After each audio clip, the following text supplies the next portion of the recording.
عدت کا کرنا یہ قرآن مجید فرقان حمید سے جو ہے وہ ثابت ہے۔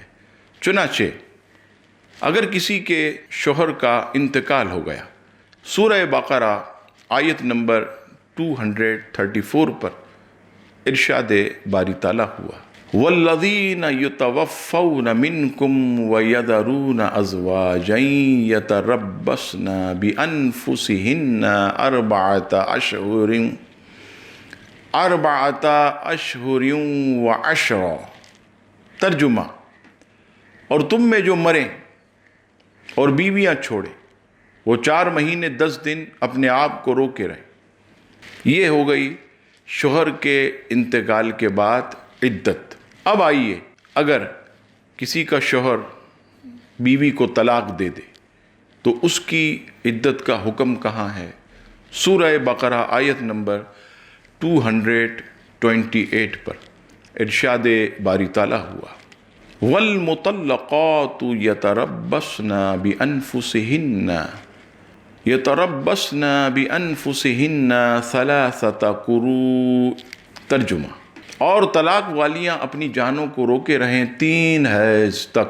اب یہاں پر تفصیل سماعت فرمائیے، اگر اسلامی ماہ کی پہلی تاریخ یا آخری تاریخ کو انتقال ہوا تو عورت 4 ماہ 10 دن جو ہے وہ عدت کرے گی، لیکن اگر درمیان میں ہوا 4 تاریخ 5 تاریخ 10 تاریخ تو عورت جو ہے 130 دن جو ہے وہ مکمل کرے گی۔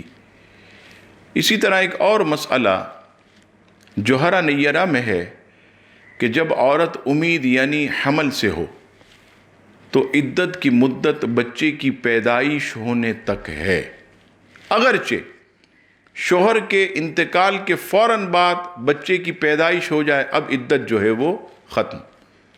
اسی طرح فتاوی عالمگیری میں ہے کہ عدت شوہر کے گھر ہی گزارنی ہوگی۔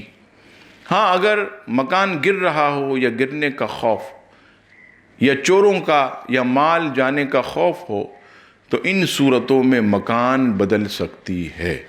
ایک اور مسئلہ سماعت فرمائیے کہ عدت سے پہلے جن سے پردہ کرنا شرعاً فرض تھا تو دوران عدت بھی انہی سے پردہ کرنا فرض ہوگا، اور جن سے پردہ فرض نہ تھا مثلاً داماد وغیرہ تو عدت کے دوران بھی ان سے پردہ فرض نہیں ہے۔